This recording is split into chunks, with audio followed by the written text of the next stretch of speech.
Welcome to Healing Steps Wellness. I'm Dr. J, I'm Mei, your trusted guide to whole person health, one step and one bite at a time. at a time. Today is a fun episode. We have special guests today. They're not that special actually. Well, they're our own kids, Elden and Hannah. They are special. They are very unique. Yeah. Unique, They are yes, only products. that's right. Yeah, the purpose of this one is really looking at every stage of life. We bring different challenges, and we want to start out with when we transited from standard American diet to a healthy diet to adopt the lifestyle medicine principles. And there was a time Yalda and Hannah were in middle school, high school, and we just want to start from how you transit, how you learn from there. That when we started to change our diet, that was the first step of lifestyle medicine, changing our diet. How did you feel? Um, how did you take it and transition yourself from the standard American diet to the whole food plant-based diet?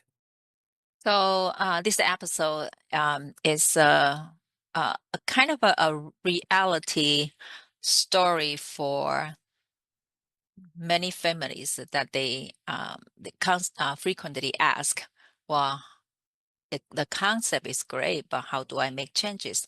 Or I have a teenager at home, or I have a young kids at home, or there are so many situations. So I think it will be fun to hear from our children's feedback to see what they think. I hope we have a great conversation that truly inspire people, and a great tip from children probably we never heard before from them, and this will be an eye-opening episode too. But before we start, should we have our two guest speakers here to introduce themselves? First, let's introduce Elden Lai, who is the firstborn. Elden, would you introduce about yourself? Yeah, I guess I'm Elden. I'm like staying one. Um, I don't really know what else to say. So what is your background, and how and where are you right now, and just like a little bit about you and your interest and your passion. My education was in computer science, and then most of my work has been like in IT, and then now I'm in Taiwan. Mm-hmm.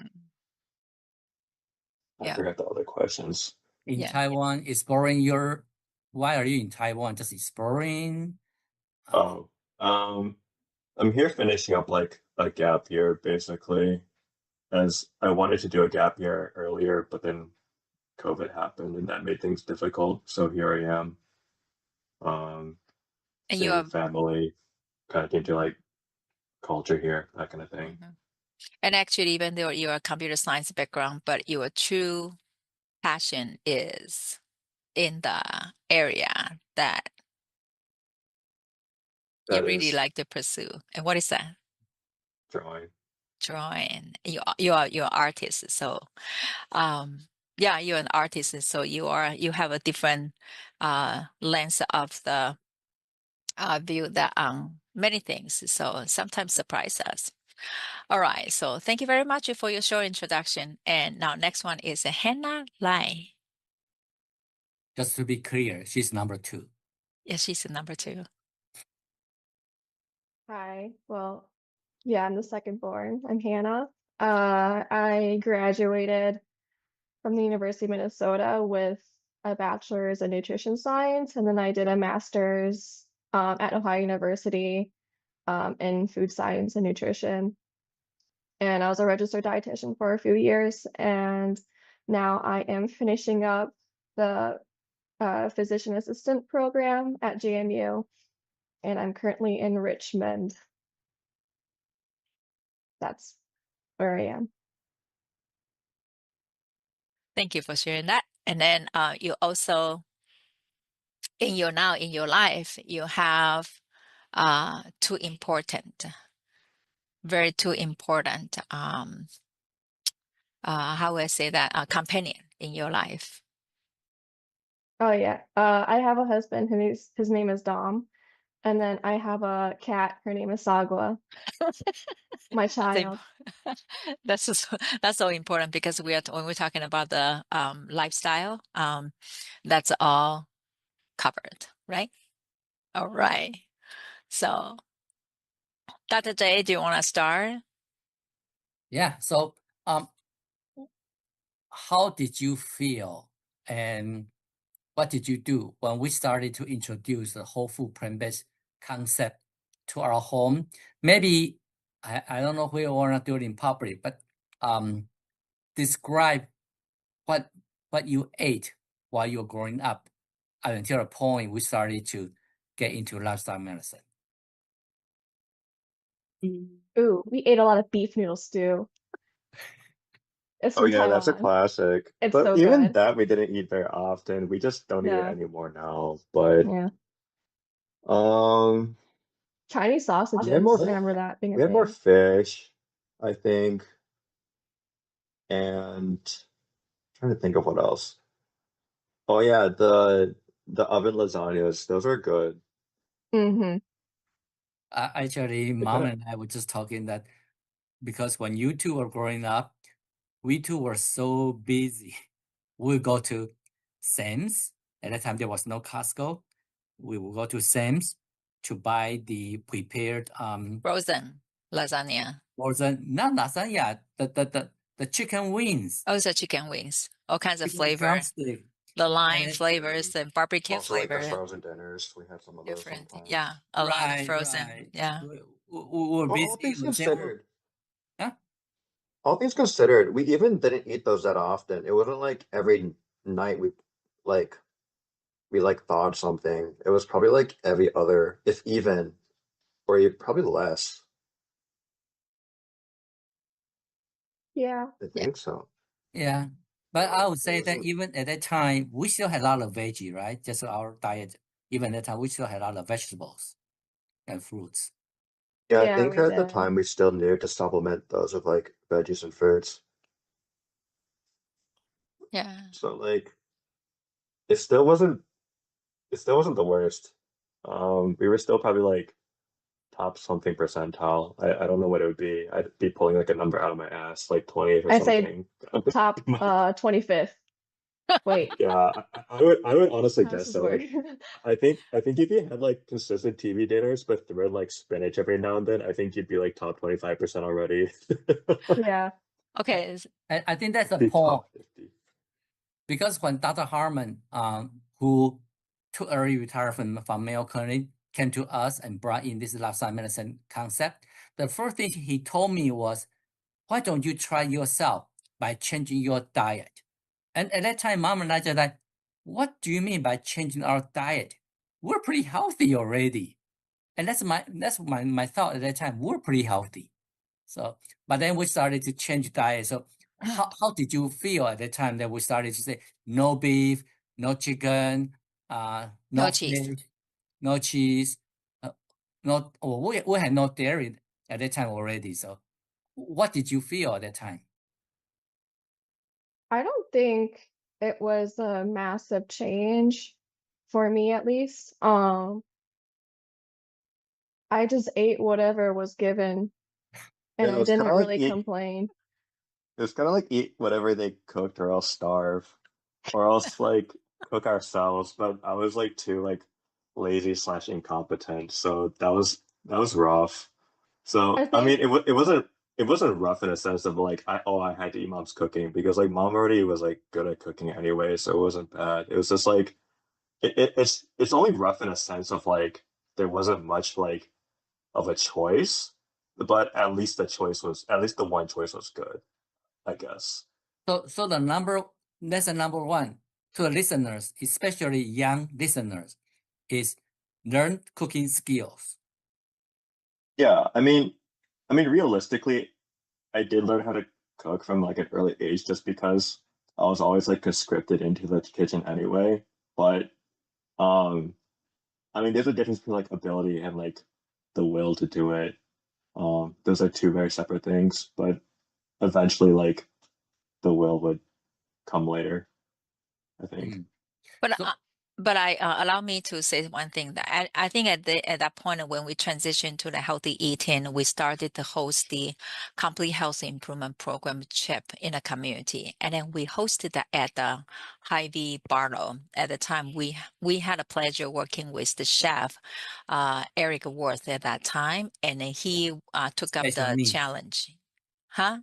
He was a special needs chef. He was, yeah.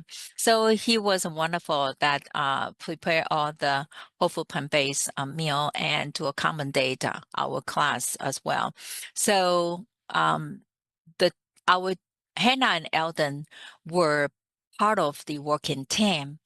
Elden was a tech support to make sure that all the video played correctly, and Hannah was a serve as the recipe developer. So she helped prepare in some the side dishes, even though chef, prepared the two main dishes for us, but we still come up with something to share with the participant, like a cooking demonstration or a learning curve.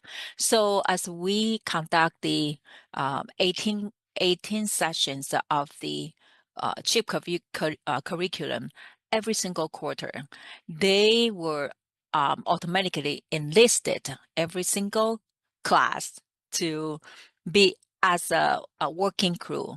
So I kind of interested in knowing that how much information they actually grasp from the video from the class and how that helped them to enhance their knowledge, and also along with the some diet change at that point. I think that came together both together. Hannah, do you want to start it? Most of my memories from helping with Chip is running around. So I got a lot of physical activity for sure, and I think that helped me uh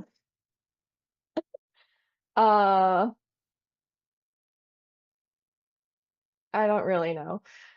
For the content itself, I think it was interesting seeing all the different recipes and people's reactions to them.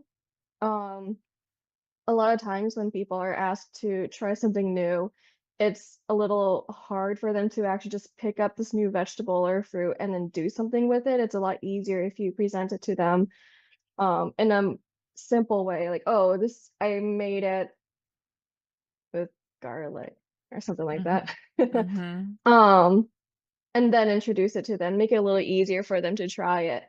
Um, and I think that's probably what I liked about the chip programs. You're really exposing people to different fruits and vegetables, ways of preparation of combining things, Mm-hmm. and inspires them to eat better. Mm-hmm. Mm-hmm. And you are very creative. You help me search some recipe outside of the chip recipe book. And sometimes I look at some recipe and say, hey, are we sure? But it turned out to be the all-time favorite. So you also help us compile the recipe collection at the end of the commencement. Once the participant graduate from the program, we gave them away as a souvenir. So right now, that recipe has been grown to maybe about 50 collections now. So it's quite a journey. So every time when we look at a recipe book, that it's full of a history. So, Eldon, since you were handling the IT, you were sitting there. Of course, you were eating as well. That always Yeah. the. So, what information actually resonate with you a lot and practical? Um, so like I never really had an interest per se, but I didn't like it's not that I disliked it either. It was just that like most of the time I was kind of checked out. But after watching it maybe like 10 times over, you eventually just like memorize the whole thing. And then it's gotten to the point where I even remind my parents, like, oh yeah, but in the chip videos, they actually say this, like, so they're like deeply ingrained in me, even if I can't like consciously remember. It's just like almost by reflex, I'll just be like, oh, but actually, so it's kind of interesting that way. It's kind of like a Jekyll and Hyde moment where like sometimes I relapse and then start just like spewing a bunch of like lifestyle medicine facts. Like there's just like this like hidden like second persona that's just like completely like nutritarian or something inside of me, and I have no idea when he's gonna come out. Um, but I mean that aside, um I think the nutrition I took to heart a lot of the nutrition things. Just like small optimizations, like try to kind of like quotas you want to meet. Um, Mostly like eating a variety of like veggies or um, kind of like cutting back on other certain foods. I think the burger one really did something where it's like they showed like people eating a burger and then like their blood afterwards and how it had like the fat even in like the blood vial. And after that it was like, wow, that's crazy. And I wasn't really into it before, but after that it was more like a conscious decision to like avoid, I suppose. Um and then I've already forgotten what I'm trying to answer. Well, Uh I also, do you mind if you share your experience when you live during your college time that you stay in a condo with the other three college boys, and in terms oh, of a diet, you will take kind of I think you have the something I think it's very valuable for some college so young students. when I was in the dorms, when I was like on campus, I was at Iowa State, which, um, all things considered, had like a really good, um, like dining program. Like they had a lot of variety for food as well as, pretty fresh, selections. Um, I know some people don't like agree, but if you, when I've like listened to like the other dining horror stories from like other friends from like different schools, then it's like, yeah, we actually had it really, really good. Um, but whenever I ate at like the dining hall, for instance, my rule was like I would always start with like a plate of salad. Um, and then after that, uh, I could kind of like go do whatever I want with like the rest of my stomach capacity, which is Mhm. still another two plates worth. So I don't think it was a good like proportion, but it was at least it was still not bad. Um, because like it was still like an earnest attempt to like fill the plate of salad. And it also was like usually like light dressing, and then you filled like you make sure you hit all the quotas like mushroom and like Hmm. onion and fruit and Like a G whatever. bombs from Dr. Joe Furman. Yeah, that one's. I wanted to say G-bomb earlier, Mm. but it wasn't like strictly chip, but basically G-bomb. Yeah, like I kind of use that as like a kind of like a guideline. And Guideline. then um when I moved to the and then when we were at the apartment, then I went to the dining hall less frequently, and then it was basically like it was like noodle soup day in, day out, but it was because I really liked noodle soup and you could throw anything in and call it good.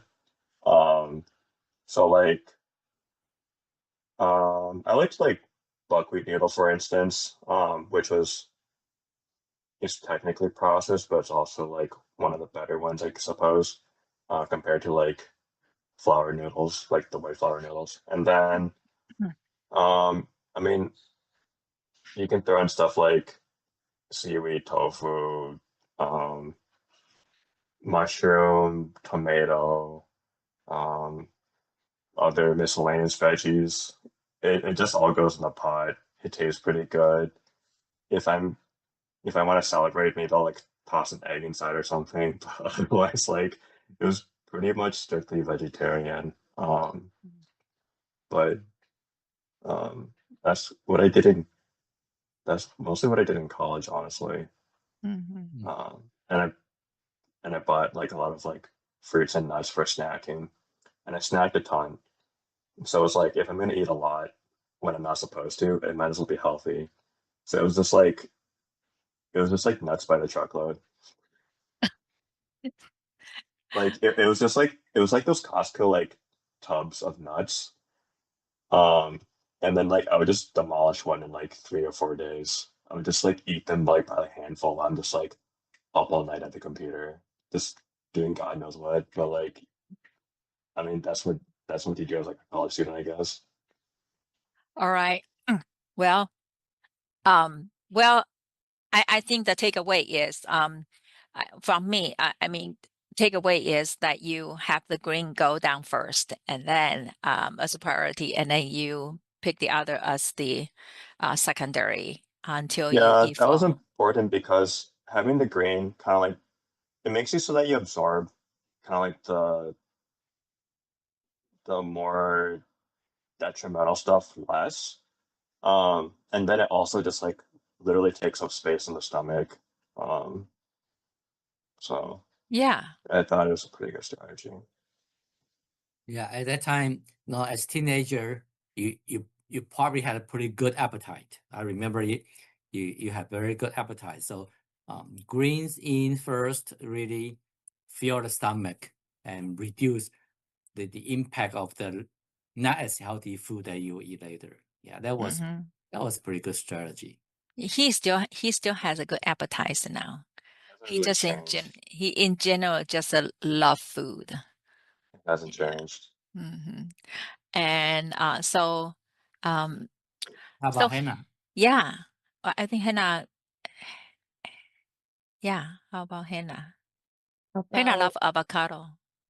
You are an my avocado fan. college experience or my appetite? I mean both. Lord. Oh, They go together. um, I think in college, my first year of undergrad, I lived in a dorm. Um, and I did like to eat a lot of their salads. I would, they had like this program where you could get like a takeout box and just shove it full of food and then take it to your dorm. It was like this whole cycle. And I would always fill the biggest portion with salad, and then I honestly don't remember what I did with the other portions, probably more fruits and vegetables or whatever.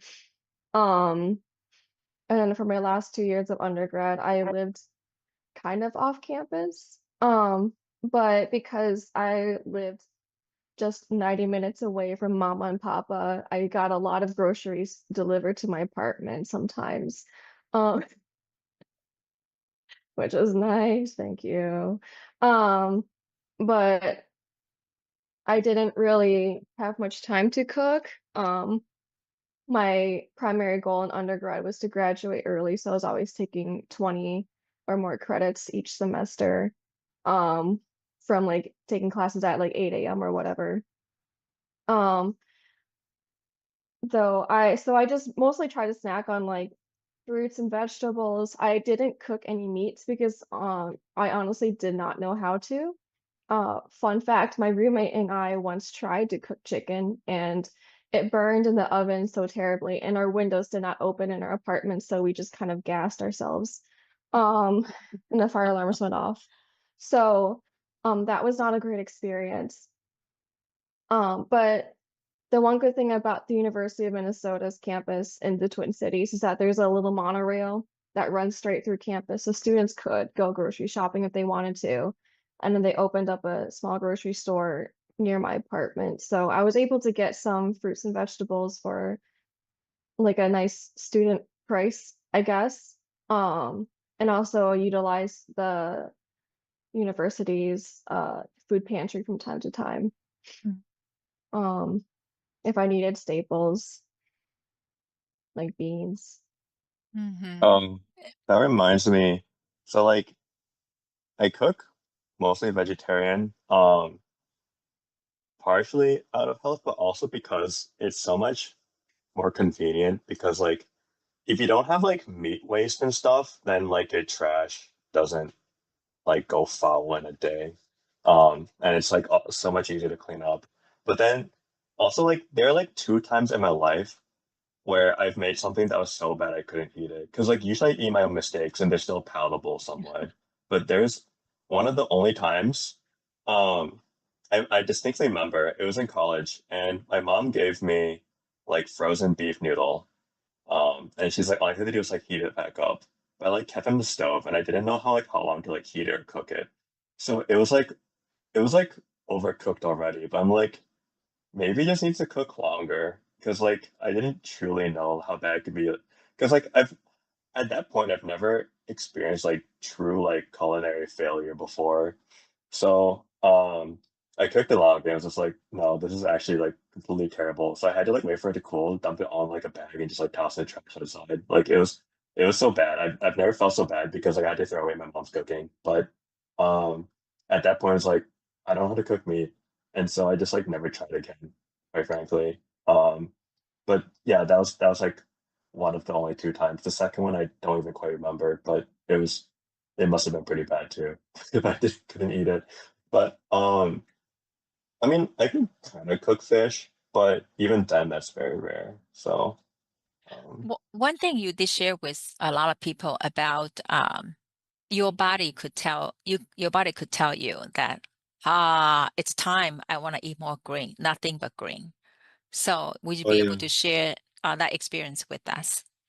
I don't know if it's like a psychological or if it's like truly a physiological thing, but like um I feel like when I eat a lot of like meat or like fried food, then I feel kind of like greasy on like my face, and it just like I just feel kind of sick. And usually, so I like describe myself as like a social omnivore, whereas some people are social drinkers, as in like they drink outside with friends.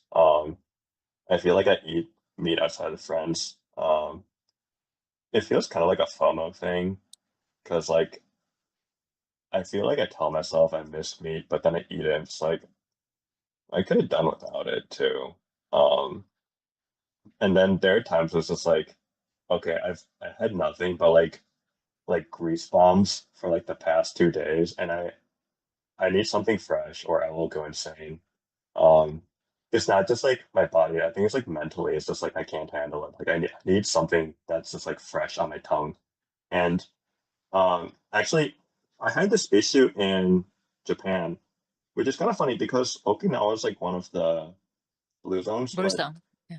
like but Okinawa and Japan are like different, you know. And then even in Okinawa, like the people the blue zone of Okinawa is like the old like grannies out like in the rural areas. It's not like, you know, the touristy areas. So like most of Japanese food right now is just like fried and stuff and there's like not a green thing to be found except for like the occasional like decorative garnish. And so like you know, you can only get by eating so much garnish. And at some point, I just had to like run to the market. I'm like, I just grabbed like it was like a it was like a box of star fruit and a bag of oranges, and I basically ate. Um, I just horked a bunch of fruit like every morning. In my hotel, I just like tried to find like the easiest fresh thing I could find that didn't require a knife, essentially. Mm-hmm. Hmm. Yeah, that's It very was interesting. Yeah. Yeah, because I mean, it was interesting. I was like, I can't find any source of fiber, and I'm like, am I just gonna get like scurvy on vacation or something? I mean, it would have been long enough, but still, it's just like I could maybe I could get scurvy if this really kept up long term. It was kind of crazy. So I don't really know how they do it there. Yeah. Hmm. Okay. So I would like to turn to Hannah. Mm. So as a registered dietitian and now a PhD student, what nutrition and wellness advice would you give to college students?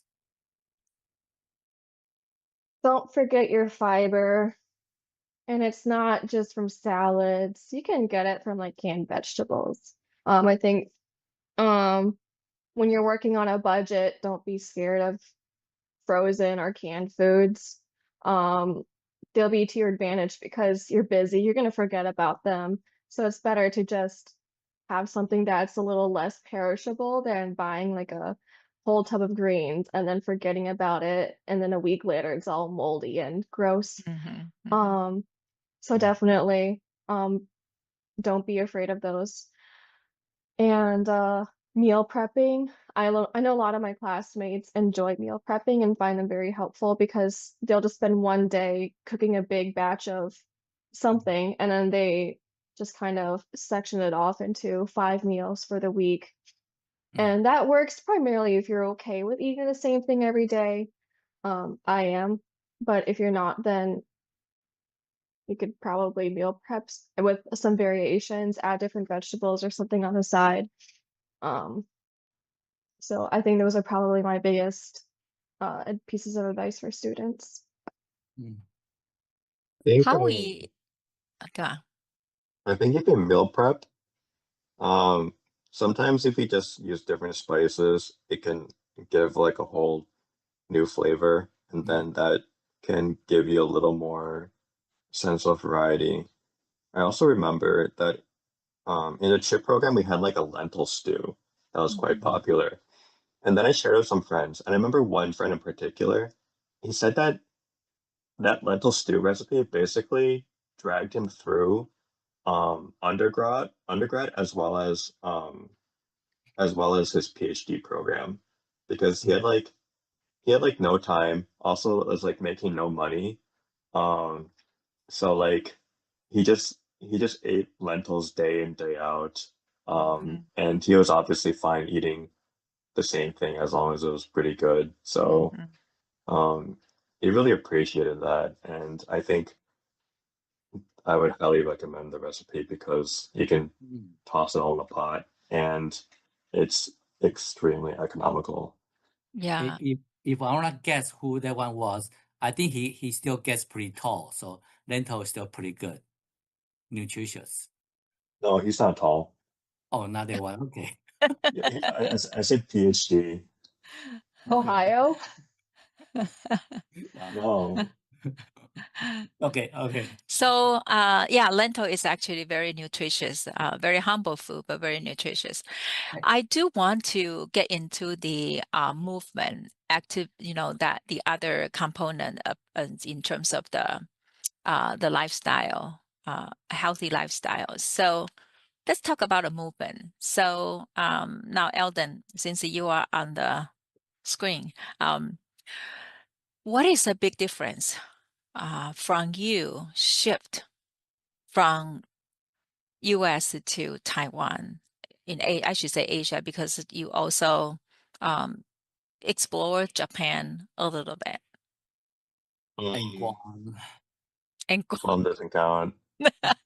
Oh my God, I hate that place. okay. Okay. All right. But that aside, yeah, I'll walk a lot. It's like, I mean, there's nothing wrong with exercising in other forms, but like, you truly only need steps if you're like, I don't have money, I don't have time. It's like you just walk around, and like in a place like this where everything is much closer, um, you end up walking a lot just to like go eat or to go on your commute or um go like shopping. Um, so like the restaurants I frequent, they're pretty close, but they're still like 5 to 10 minutes away. And usually we recommend like walking for 15 minutes after a meal or something. And already walking on the way back is almost hitting the quota for that. Well, given that Um, you do not have a car in Taiwan, and how do you get around from one destination to the other, or to school, or back to your grandparents? Public transportation. So it's like a combination of like walking and then either bus or the MRT, which is like their subway. Mm-hmm. Yeah. Yeah. And sometimes you got to the wrong airport when you did the international trip, and then you had to walk a lot I back was in to. Japan like 2 years ago, but I didn't walk back. It was well, okay, it was walking from the the station to the terminal and then back to the station, which I guess is quite a long walk actually, yeah. But Share with us, what did you see in the morning as a like in a park? In Asia, it's a common practice in Asia. you just see like you see a ton of old people in the park and they're all just like exercising. I mean, it's not just old people, but it's like largely old people. And um there are a lot of like Tai Chi groups. There are a lot of like kind of like aerobic dance groups. And then there are also like a bunch of like old people who just like go ham on like a tree and they'll just like do like hand thrusts or like kicks on it or just like do other things or like there are also like a lot of playground and like park equipment specifically for exercising and then so like old people also just like crank away on those in the morning. They just go sicko mode on those. Um, and I mean, like, you have to give them credit though, because like I've seen like people in wheelchairs just like spend the morning like pushing their wheelchairs around on like the track, which is, I mean, like, it's crazy, but I guess it shows dedication to how much they believe in like autonomy and like the ability to just like keep yourself mobile. Yeah, I was very impressed when we visited Taiwan, went to the park with you. And just like you say, I saw more than one person and with walkers, with cane. I remember one, it made impression on me. What he was not just walking, he was actually dragging one leg. So just like he had a stroke, one leg was not working, and he was dragging one leg. I just wanna walk and um just wanna walk, and it's not just old people. There was a lot of quite young people actually, and I believe I saw one or two Western people. It's obvious because they have blonde hair. They're running there too, and people don't recognize you Americans because you have black hair. But yeah, so it's not uncommon. Yeah, let's exercise a lot. But beside the exercise, the way how people get together, they have a common purpose is they make new friends or they hang out together to do movement that feel comfortable, also make them feel great. So when we went back to Taiwan in December and joined the group, kind of check out the Tai Chi group in the park where Elden joined.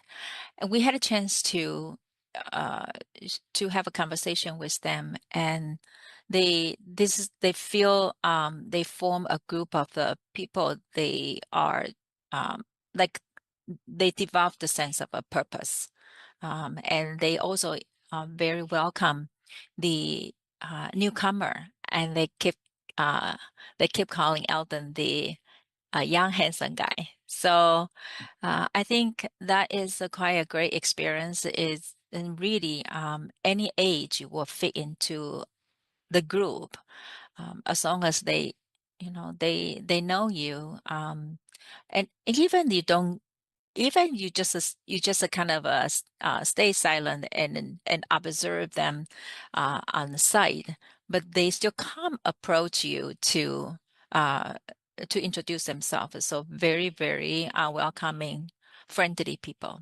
So lovely. How about Hannah? You normally, with your busy life right now, what is your daily practice in terms of the movement, a way that to distress yourself? I'll say in America, it's a lot more difficult to get that daily activity in because we're such a car-dependent country. You only really get that kind of experience, Eldon's good. And if you live inside a city like Chicago or New York, or even I guess maybe LA, when you're in a much more densely populated area where things are a lot more walkable, um, I'll say right now, I mean, I'm living in an apartment that thankfully has a very nice, well-maintained gym. So, um, and a lot of the residents are very respectful of it too. So it's really easy to go in, and I feel comfortable working out every day, um, and taking walks outside daily. It's more difficult when I come back from rotations or days that are more exhausting, or I've had a long day driving and traffic's been especially terrible. There's just that feeling of I really don't want to do anything anymore.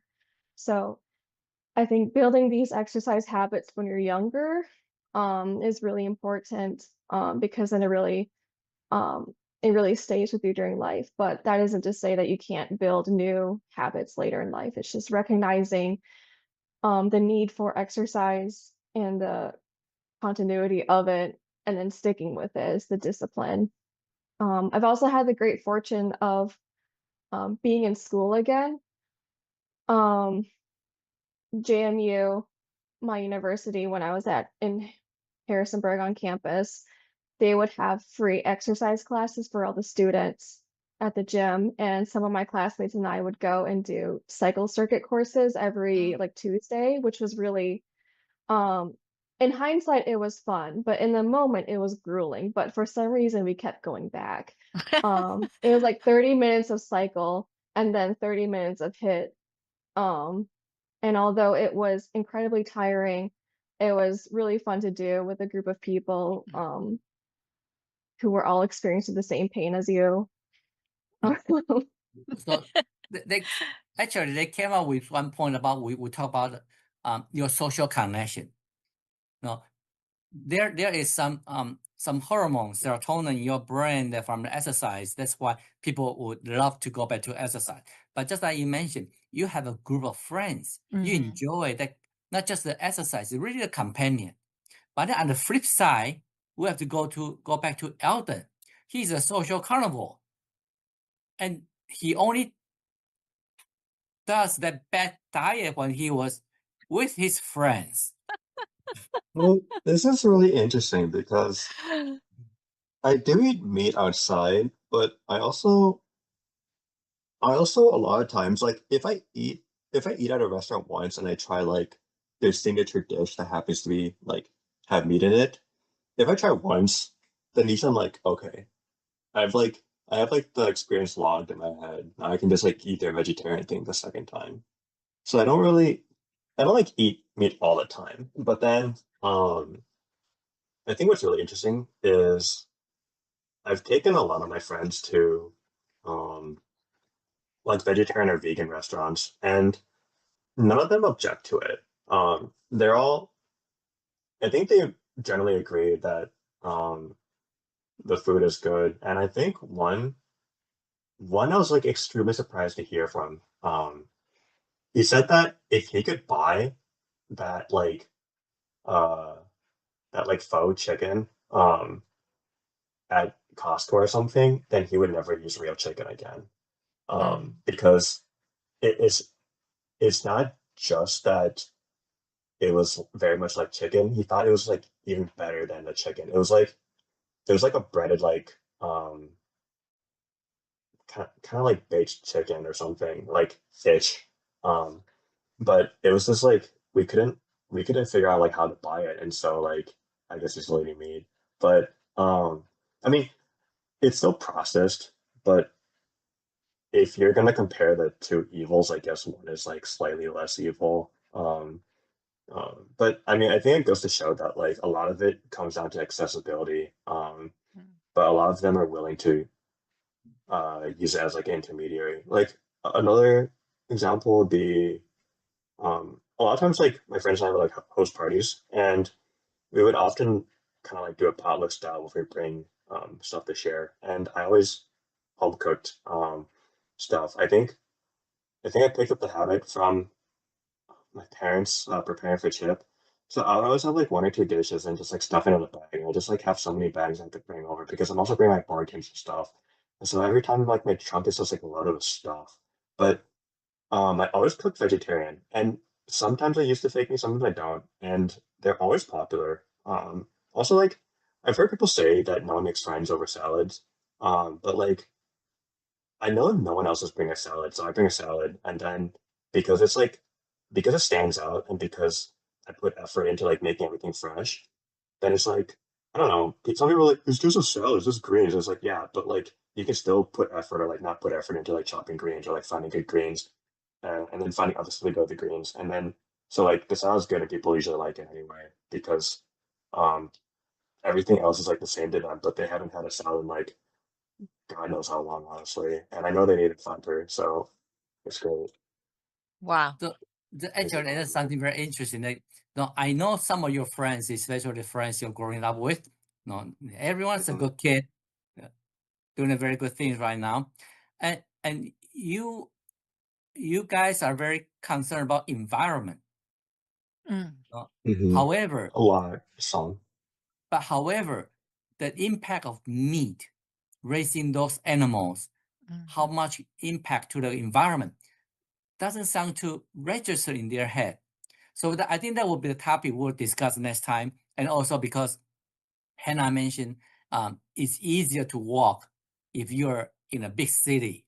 mm, However, there's a lot of air pollution from the cars, a lot of mhm, things, the pollutions. And when we talk about lifestyle medicine, we talk about the 6 healthy pillars, everything, but we don't really talk about toxins, especially from environmental toxins, from the cars, from the animal farming, factory farming, Yeah, factory the farming. animals, all of that.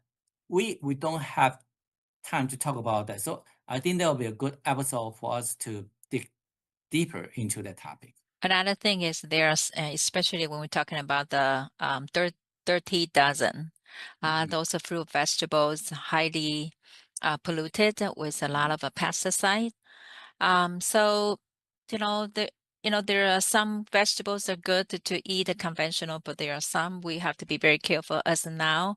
A lot of chemical has been used and also pollute the water, the fish, way back to decades ago, a few Mhm. decades ago, not just a decade ago. It is supposed to be, one of the healthy meat choice, as it's very lean and contain omega-3. But right now, the concern is the heavy metal, pollution. So I think when we compare the current lifestyle versus the decades ago with our grandparents' time, it's all different. And so maybe some people will question about why I thought that fish is supposed to be healthy. How come I cannot eat fish? But there are many additional components.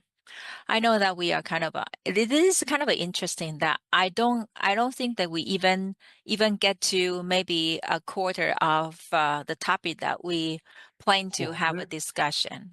I thought we stuck in a segment one.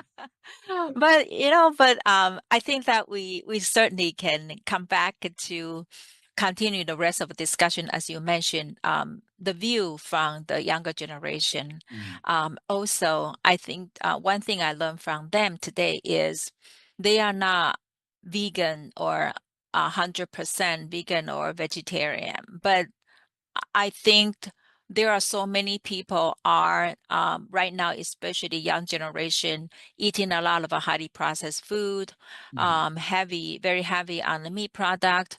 But we can always apply some practical tips. Like you don't need to be 100%, but how can you be your best version and do our best? Okay. So this is the reason that we bring up this is a real talk, real life talk.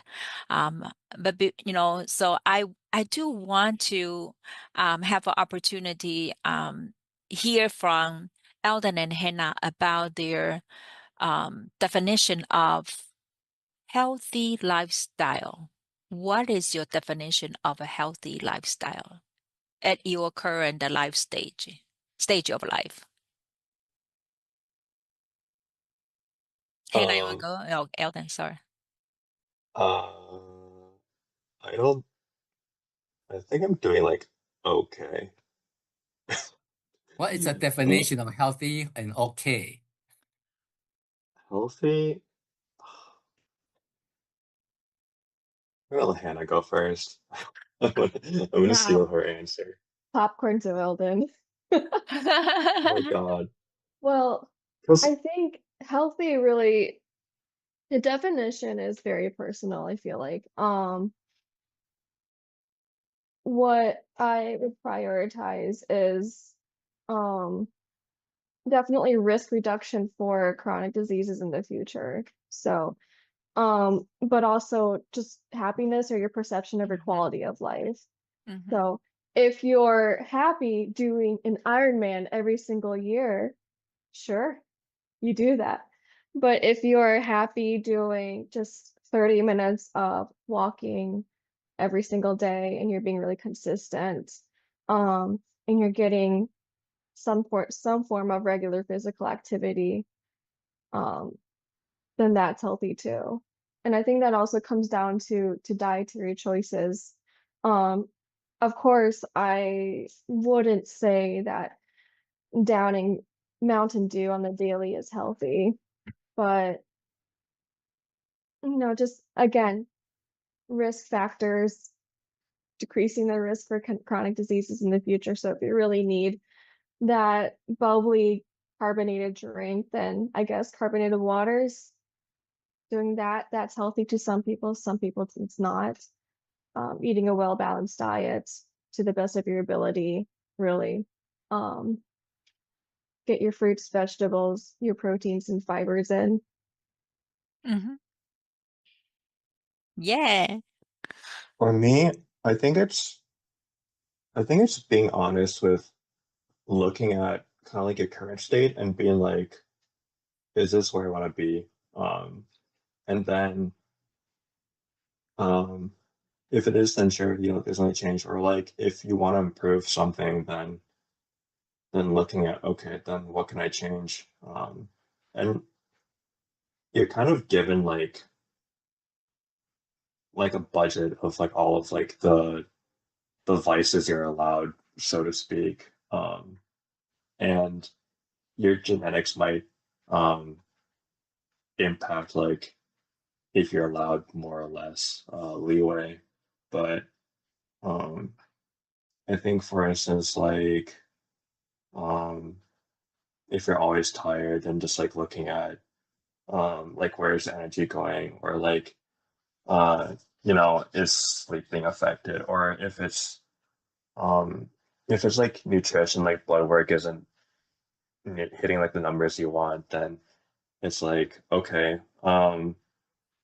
is there something in my diet that's like causing this, and if so, is it from something I really like, or is it something I can cut out? If it's something I Mhm. really like, um then why do I like this food? Is it like the mouthfeel? Is it the taste? Is it just like because I'm always outside with friends and like eating bar food whenever we're done climbing at the gym at like 10 p.m.? I mean, it could be, and then you have to wonder like um instead of that, like can I do something else? Like can I Mhm. just bring like my own snack or something, or Mhm. can I find something that's just like less egregious on the menu at the time, like Mhm. um or if I home cook, then can I replace that mouthfeel but keep the taste Mhm. um, with something similar, that kind of thing. And um, because everyone has a different goal, and like my goal is going to be different from your goal, who's going to be different from like someone else's goal. But I think if I if I can like bemoan like, oh, I'm not doing so well, um, but then like there's nothing I can do about it. I think I think that just wouldn't be it would kind of be it would be kind of dishonest, like to myself especially, because I would be living under the pretense that like I was essentially like helpless when there are so many other things that I can do to achieve these goals, or at least try first um, before doing anything else like drastic. But like lifestyle changes are typically, I think they're more uncomfortable at first than anything else. They're usually not expensive. They're usually not like um, not necessarily time consuming unless it's like cooking, but you can kind of get out of that meal prepping. But otherwise, it's usually just uncomfortable at first, I think, just breaking out of like old habits. Mhm. Um, yeah. Or I think another one is um, knowing what you don't know. Mm. Because like um, having the belief that you're already healthy or having the belief that you're already doing everything you can when maybe there's like a whole other world outside. I think it's like being able to like see the crack in the wall, and just like realize like there's something beyond this, and then like just trying to like explore that and say, oh, like there's this whole community out here that's like trying to like eat healthier in this um largely processed world, I Mm. suppose. Mhm. Yeah. So by definition, a lot of people I see, I meet, and they tell me that they are very healthy. And some say, I'm very healthy, I don't take medications. Then when you ask, they are taking like 20 vitamin supplements. So that's everyone has a different definition. So yeah, that's very good that we would deep dig deeper later on. By the way, chocolate goes with everything. So Okay, well, um, next time we should have a Hannah and Elden talking about something really fun, their childhood time, Uh, and that counts as yeah, fun. that can incorporate with some, and then also, talking about the family fun. One thing is go out to have a family vacation trip. It doesn't have to be a big trip. And what really stick in your head right now is a good memory. So I think we ran out of time this episode, but we would like to have that topic to be continued next time. yep, Okay. absolutely. And make sure you prepare your fun photos to share. All right. Well, Okay. thank you so much, Hannah and Elden. If anybody has any question for Hannah and Elden, where can we find you? Leave a chat, the comment, and then Alden and I will respond. Yeah. Okay. All right. Okay. Well, thanks for joining us on Healing Steps to Wellness. I'm Dr. J, I'm Mei. guiding you toward whole person health, one step. And one bite at a time. See you next time. Thank you so much. Bye-bye. Bye.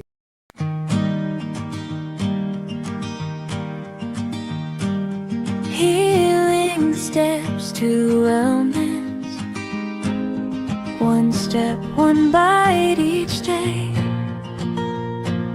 Healing steps to wellness, guiding you along the way.